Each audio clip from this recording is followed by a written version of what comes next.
All right, we've got with us this morning Sonia and Brad, but y'all have brought a special guest in. Yes, we have our very own Ashley Hodges with us. She's Ashley, you gonna speak?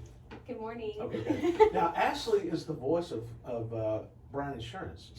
When you hear the commercials on Bryan Insurance, she is the voice you hear. She is. It's a really good commercial. Did a good job. You know, the person who wrote it. What? We're definitely not paying for that. No. Writing. We're not paying for that time. What if I Okay, know but wait. Rick wrote it? yeah. So you wrote it? No, he really wrote it. I wrote it. He really she wrote it, rewrote and I it. rewrote it. Yeah. So that Ashley recorded it. And Ashley did it. So there you go. But in addition to being So the what is our well, tip for the day? in addition to being the voice of Bryan Insurance on the radio station, Ashley's also one of our account managers at Bryan Insurance and handles commercial insurance and does a lot of different things for us. And we're going to talk about something near and dear to her heart today. And it is, in general, we're going to talk about nonprofits and the kind of insurance that they need. And then we're going to talk about one particular nonprofit that is one of our clients and one that Bryan Insurance supports. So let's What would get be started. considered a nonprofit? One that doesn't make profit? Well, yeah, like a church. Or, So that would be out of our world Okay. DJ service? Okay. No, that's different. That's a whole different. That one we wanted to make a profit. So But, the thing is, it wasn't considered a nonprofit. Wait, yeah, It just turned into intentionally or one. unintentionally Turned into nonprofit? a Yeah, tax. it's an intentional nonprofit. it was a tax write-off. That's all. It's all good. So the Lions Club, Okay, Rotary Club, a church, Hope Family typically Services. Hope Family Services. okay. These businesses that are organizations that are in business not to make money for themselves, but to, if they do make money, it's to put it back into that thing, the sparrow's Okay. nest. Okay, I got you. So that's a nonprofit. But Okay. with any nonprofits, each business has their own unique issues. Nonprofits have their own. And so I was going to turn it over to Ashley. You never talk on the air, so we're going to have you throw this one out there. We were going to talk about some other coverages that nonprofits need that people don't think about when they start these. So would you like to jump in Or do this, you or would you like to to do that? Oh my. I can do that if Let's you let want me Sonia to. jump in. Okay. One of the most important ones is directors and officers insurance. Whenever you agree to serve on a board of a nonprofit, I would say, 99.999% of people that do that, it's because they care about the nonprofit and they want to do help them. And what they don't think about is what kind of repercussions that could have on them personally if that board made a bad decision and it caused injury, loss, caused something to happen. People can actually, if the injured party could actually sue you individually because you were on a board. So, okay, let me ask you, okay, like, I'm in Lions Club, you guys are in Lions Club, we do the carnival. Grant is in the Rotary Club, and they do the duck derby thing, and the Kiwanis has the pancakes up. If someone was choking, injured, or something had happened during all this, who would they basically a lawyer go after? Everyone. Yeah. So there's general liability where, say, if somebody just gets hurt at the carnival, there's all kinds of. The carnival company has insurance. The Lions Club has insurance. So if we were found, the city has insurance. If we have to be found responsible for it. Just because somebody gets hurt doesn't mean it's our fault. So that's the general liability, Okay. and that's super important. But then somebody gets hurt. This is just a story I'm imagining. Thank God it's never happened. Say somebody gets hurt really bad, or God forbid somebody gets killed, and their family wants to know who sponsored that carnival. Well, it was the Grand Lions Club. Who was on the board that made that decision to bring that carnival into town? And they see those people, they could very easily go after those people individually. Oh, wow. Yeah, and so that's why there's insurance called directors and officers coverage to protect your officers of a nonprofit for that kind of thing. Also, you personally, if you serve on a nonprofit, your personal umbrella policy may very well cover you for that. You need to make sure they don't all do that, but they will. So you don't want something that you did out of the goodness of your heart cause you financial distress. Right. And so, again, like we always say, think about it ahead of time. Don't wait till something bad happens and be like, I wonder if we're covered for that. So your board needs to check out to see kind of what kind of coverage you have if you are a nonprofit organization. Yes. Yeah, if you're an individual serving on a board, ask those questions.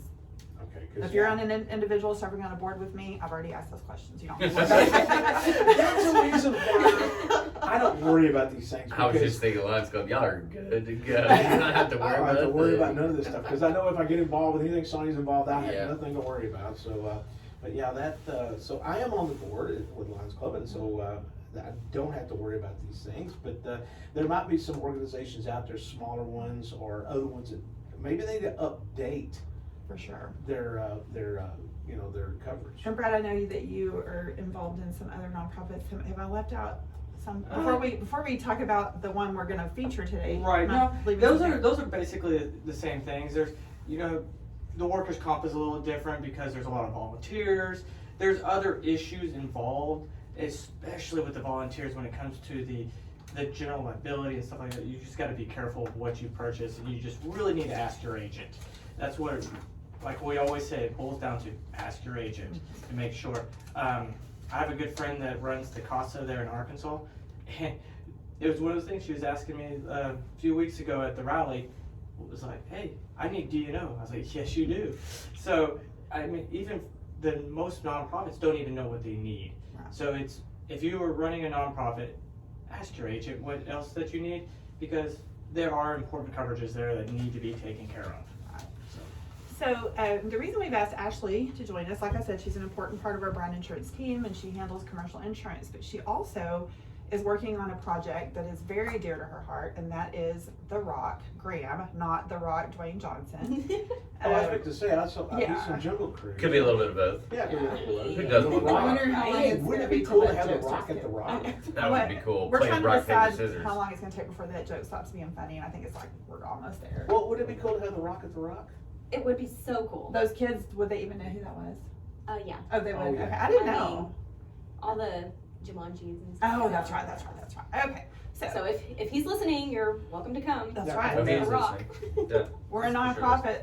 Dwayne Johnson, send us some money. Okay, so Ashley, I don't want to speak for her. She, it was very important to her as a. Rick, why don't you interview Ashley? That's your job. Okay. You're so good at that, and I don't know why I'm trying to do it. Well, Ashley, I mean, when did you graduate high school?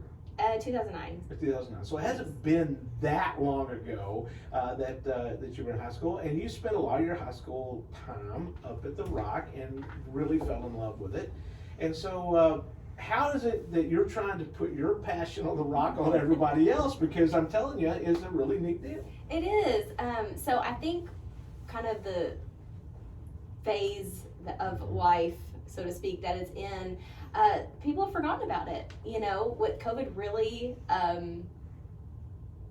did some damage. I mean, hello, nobody was able to attend for a year, Right. so that, the word has just not gotten out.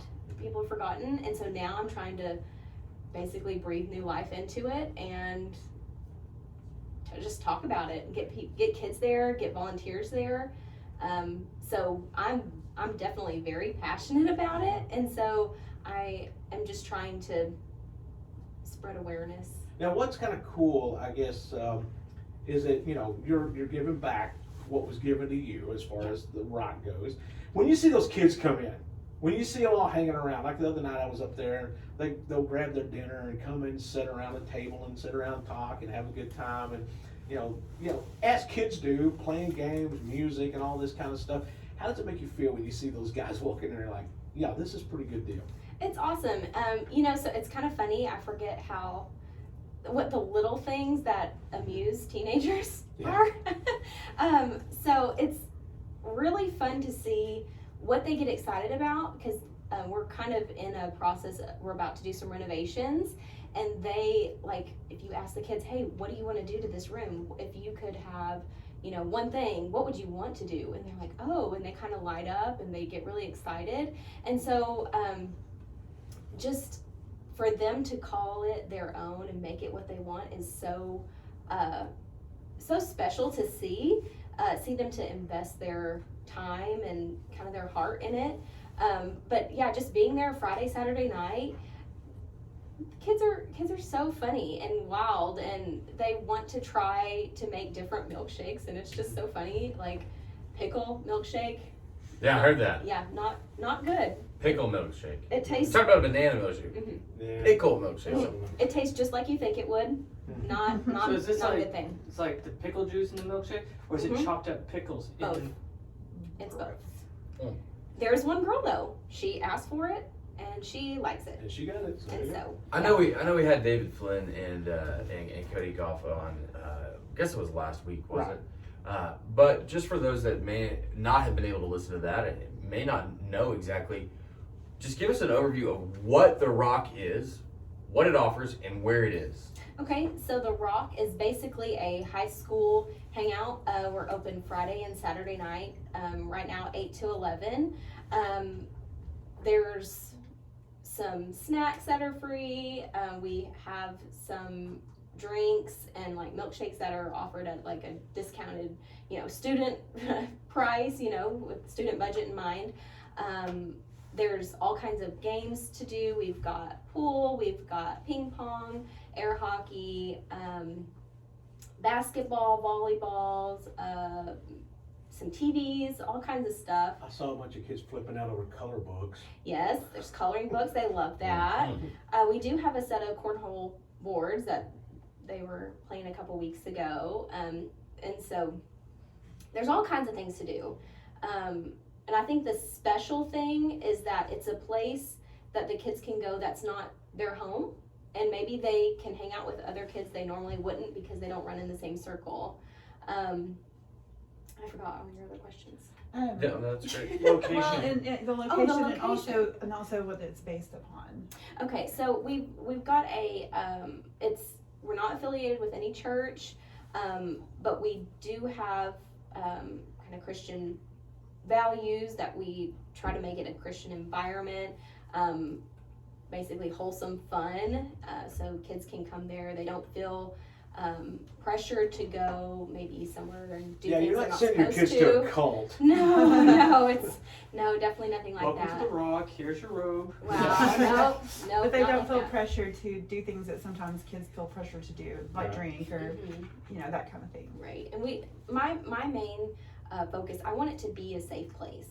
I want kids to feel safe there. I don't want any, kids sometimes kind of go off and do their own thing, but when you're at the Rock, I really want it to be a safe place. And we're at 300 Elm Street, so it's, The old train depot. yes, it's across from AutoZone. It's next to the big old green silos, so. Well, if anybody would like to donate or like to get involved, like to help out, they're gonna need some help painting, they're gonna need some help renovating, they're gonna need, Need volunteers. volunteers, they need cash, they need just some different things. If you'd like to do that, you can get a hold of Bryan Insurance and Ashley's there and they'll be more than happy to help you out with that. So let's get involved now. Brad, if folks need to get a hold of you guys, how do they do it? Oh, they can definitely call us if they would like to volunteer or just talk about insurance at 940-549-2525. They can come see us on the second floor of Sierra Bank or at our Hudson Oaks location or online at brianins.com. All right, get her done. Bryan Insurance Agency here. Thank you guys for coming by. Thank you. Very much appreciate it. All right, we got to get some off-the-wall news going on. I got a good one. That's right, we got a good one today. So thank you, Brad.